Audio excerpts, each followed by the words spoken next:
छठा बाब। इंसान की बदी।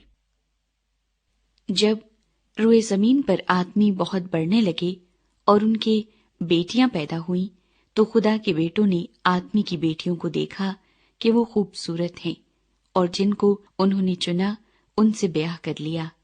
तब खुदावंद ने कहा कि मेरी रूह इंसान के साथ हमेशा मुजाहमत न करती रहेगी, क्योंकि वो भी तो बशर है, तो भी उसकी उम्र 120 बरस की होगी। उन दिनों में जमीन पर जब्बार थे, और बाद में जब खुदा के बेटे इंसान की बेटियों के पास गए तो उनके लिए उनसे औलाद हुई। यही कदीम जमाने के सूरमा है जो बड़े नामवर हुए हैं। और खुदावन ने देखा कि जमीन पर इंसान की बदी बहुत बढ़ गई, और उसके दिल के तसव्वुर और ख्याल सदा बुरे ही होते हैं। तब खुदावंद जमीन पर इंसान को पैदा करने से मलूल हुआ और दिल में गम किया।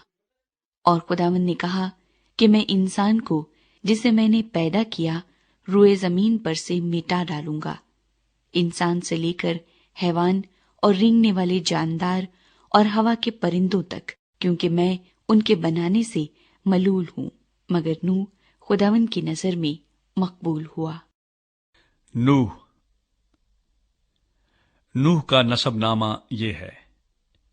नूह मर्दे रास्त बाज और अपने जमाने के लोगों में बेऐब था, और नूह खुदा के साथ साथ चलता रहा, और उससे 3 बेटे सेम, हाम और याफ्त पैदा हुए। पर जमीन खुदा के आगे नारास्त हो गई थी, और वो जुल्म से भरी थी। और खुदा ने जमीन पर नजर की और देखा कि वो नारास्त हो गई है, क्योंकि हर बशर ने जमीन पर अपना तरीका बिगाड़ लिया था। और खुदा ने नूह से कहा कि तमाम बशर का खात्मा मेरे सामने आ पहुंचा है, क्योंकि उनके सबब से जमीन जुल्म से भर गई। सो देख, मैं जमीन समेत उनको हलाक करूंगा। तू गोफर की लकड़ी की एक कश्ती अपने लिए बना, उस कश्ती में कोठड़ियां तैयार करना, और उसके अंदर और बाहर राल लगाना, और ऐसा करना कि कश्ती की लंबाई 300 हाथ, उसकी चौड़ाई 50 हाथ और उसकी ऊंचाई 30 हाथ हो। और उस कश्ती में एक रोशनदान बनाना, और ऊपर से हाथ भर छोड़कर उसे खत्म कर देना। और उस कश्ती का दरवाजा उसके पहलू में रखना, और उसमें 3 दर्जे बनाना, निचला, दूसरा और तीसरा। और देख, मैं खुद जमीन पर पानी का तूफान लाने वाला हूं, ताकि हर बशर को जिसमें जिंदगी का दम है दुनिया से हलाक कर डालूं, और सब जो जमीन पर हैं मर जाएंगे।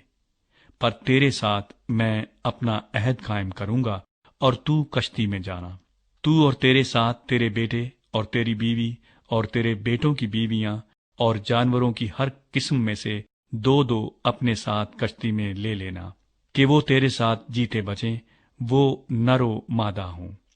और परिंदों की हर किस्म में से, और चरिंदों की हर किस्म में से, और जमीन पर रेंगने वालों की हर किस्म में से 2-2 तेरे पास आएं, ताकि वो जीते बचें।